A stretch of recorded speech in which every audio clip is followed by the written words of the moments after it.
හෙළේ ළමයි ඉංග්‍රීසි වලින් හිතීමේ විද්‍යාව කියන ලෙසන් එකට නැත්තම් හැඳින්වීමට නැත්තම් පාඩමට මේක පාඩමක් සහ හැඳින්වීමක් එළිදරව් කිරීමක් මේකට වා පිළිගන්නවා. ඉතින් ලෑස්ති වෙන්න ඉංග්‍රීසි වලින් හිතන්න.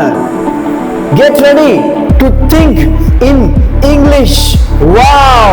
ඉතින් ආරම්භය සිට අවසානය දක්වා මගේ වීඩියෝ එක නරඹන්න මම ඔයා පිළිගන්නවා. subscribe කරලා ලෑස්ති වෙන්න. ඉතින් ඔයාට මගේ වීඩියෝ එක වටිනවා නම් subscribe කරන්න. ඔයාට මේ වීඩියෝ එක බලලා ඉවර වෙද්දී මුලින් ඉඳලා අවසානය දක්වා බලලා ඉවර වෙද්දී මම පොරොන්දු වෙනවා ඔයාට ඉංග්‍රීසි කතා කරන්න පුළුවන් වෙන විදිහට දැක්ම පාර ඔයාගේ ඉස්සරහා පාර විවෘත වෙනවා. ඒ කියන්නේ ඔයාට පේනවා තව කිලෝමීටර් දෙකක් ගිය ගමන් කඩේ තියෙනවා I can buy something from that shop. A shop එකේ මට දෙයක් මිලදී ගන්න පුළුවන් කියලා පේනවා. ඔයා මුලින්ම පාර පැහැදිලි කරගන්න අවශ්‍යයි. ඒක තමයි අපි මේ පාඩමෙන් නැත්නම් හැඳින්වීමේ එළිදරව් කිරීමෙන් කරන්න යන්නේ. ඉංග්‍රීසියෙන් හිතන්නේ කොහොමද? ඉතින් ඉංග්‍රීසියෙන් හිතන්න නම් පත්තරේ බලනවා කියලා අපි සිංහලෙන් කියනවා.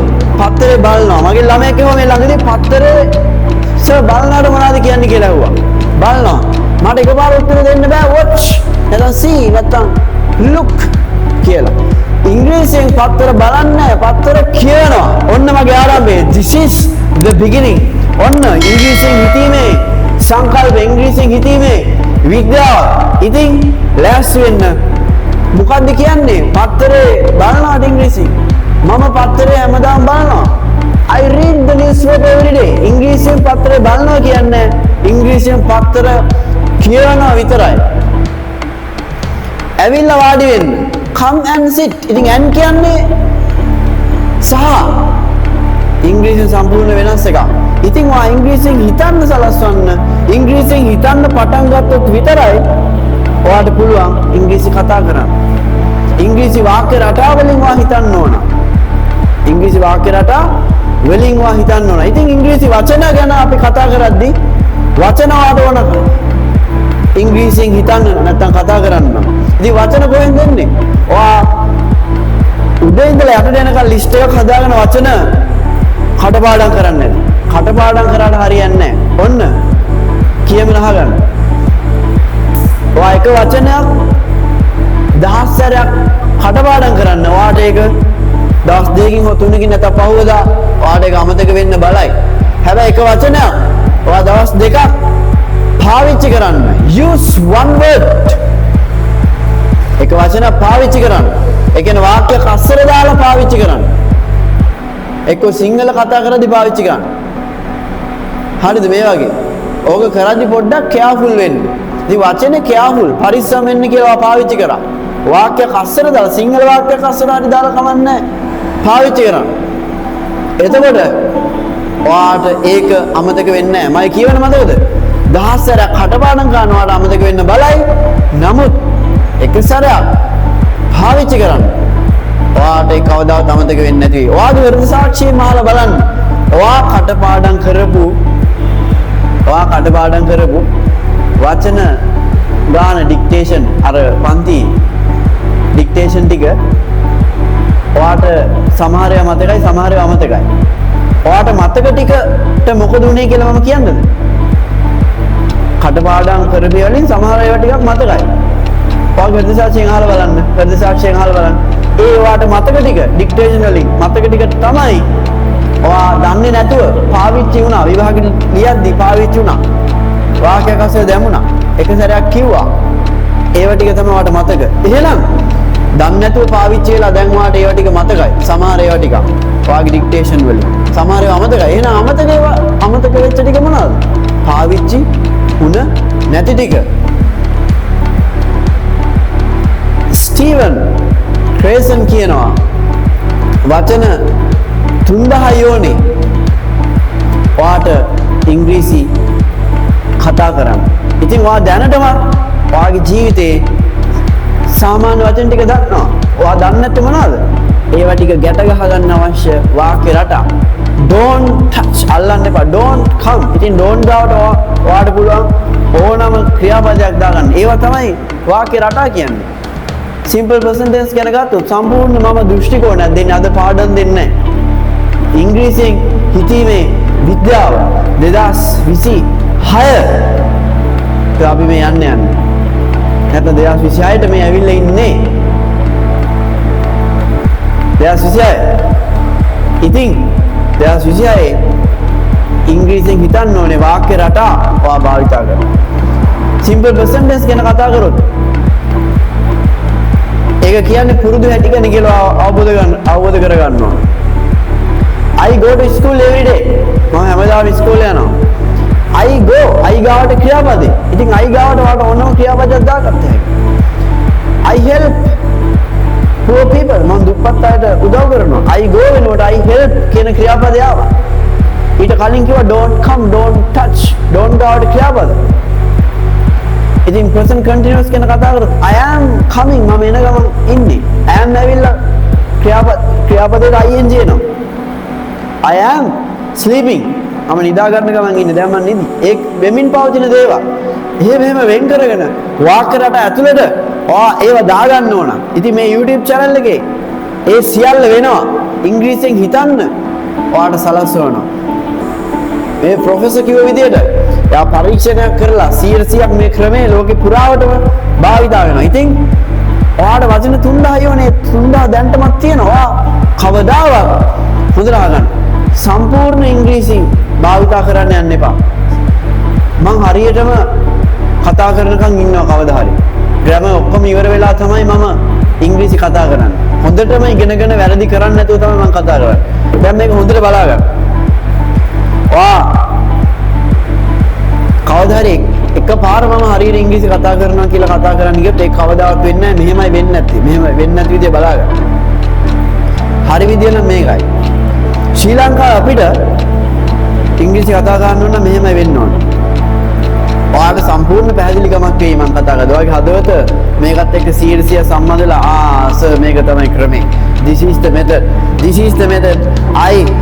Now there is a clarification in my heart. දැන් මගේ හදවතේ පැහැදිලිකමක් තියෙනවා කියලා කියයි.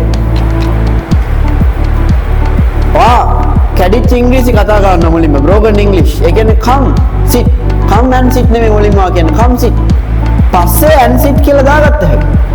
and එක වාගේ කෙනෙක් හොයනවනම් උඹ and එක දැම්මේ නැහැ. උඹ වැරදි. එයාට කවදාවත් කතා කරන්න බෑ. වැරදි තියෙන්න ඕන. වැරද්ද තමයි වටිනම දේ හදාගන්න. come sit කියලා කියනවා.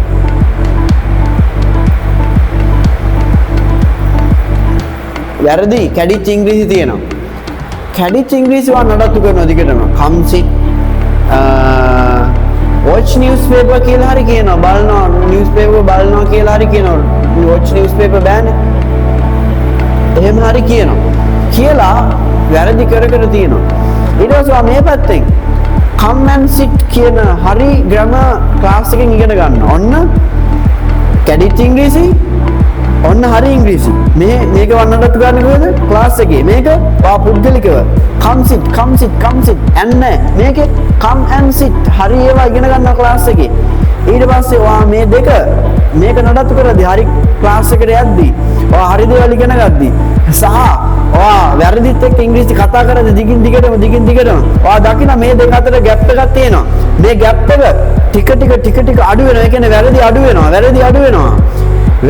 වෙනවා. ඊට පස්සේ එක රේඛාවකට එනවා. ඒක තමයි වෙන්න යන්නේ. අපේ channel එක තුලින් ඒකයි වෙන්න යන්නේ. So subscribe to my channel. ඒක නිසා මගේ channel එකට subscribe කරන්න.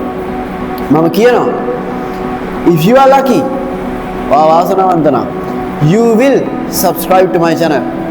මගේ channel එකට subscribe කරන්න. So be aligned with my vision. මගේ දර්ශනයත් එක්ක ලෑස්ති වෙන්න. ගොඩක් ළමයින්ගේ හොඳ ප්‍රතිඵල තියෙනවා. අද එළිදරව්වක් කරේ සම්පූර්ණ ඉංග්‍රීසි මුළු සමස්තයම දකින්නේ කොහොමද? මං කිව්වා පාර ඔයාට හැදෙනවා කියලා. දැන් ඔයාට අනාගතේ පේනවද කොහොමද වෙන්න යන්නේ කියලා? බිල්ඩින් බ්ලොක්ස් හදුවානේ පොඩි කාලේ. බිල්ඩින් බ්ලොක්ස් ටික වෙනම තියෙනවා දකිනවා. මේ කැලි ටික එකතු කරොත් මට ගේ හදාගන්න පුළුවන්. එතකොට ඔයාට ප්‍රවේගයක් තියෙනවා. You have velocity to make or to build that house. එතකොට මේ කැලි ටික එකතු කරපුවාම තව ටිකකින් මට ගේ හදන්න පුළුවන්. wow තව ටිකකින් හැදෙන්නේ ගයක්. මට පේනවා ගේ. ඔයාට පේන්න ඕන කතා කරන්න යන ඉංග්‍රීසියක්. මේ අවුරුද්දේ 2026 in 2026 you are going to speak English. ඔයා ඉංග්‍රීසි කතා කරන්න යනවා.